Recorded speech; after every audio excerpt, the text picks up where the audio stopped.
pieces ang laman guys ng mga lollipop na to. Binibenta ko 10 piso isa.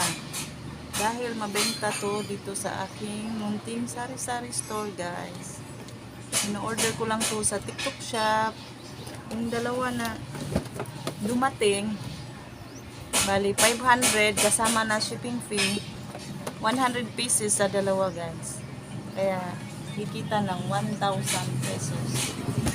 Kalahati din yung tubig.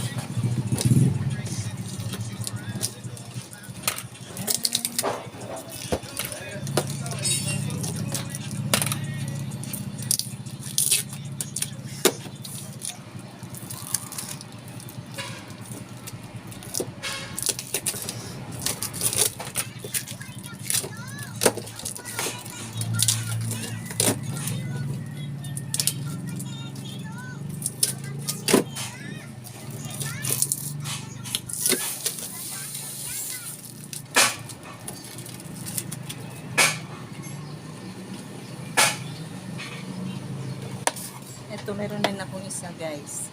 Yung ganitong lollipop. Bali, dalawa din yung in-order ko. Tapos yung isang ganito, ubos na. Dahil mabenta, kaya umorder na naman ako ng ito.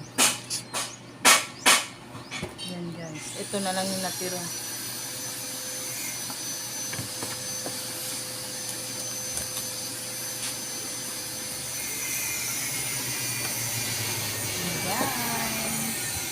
Bago na naman akong pambenta sa mga bata, malalaking lollipop. Ganito siya, lollipop with gum sa loob, kaya mabilis maubos. And guys, thank you for watching. Bye bye, God bless.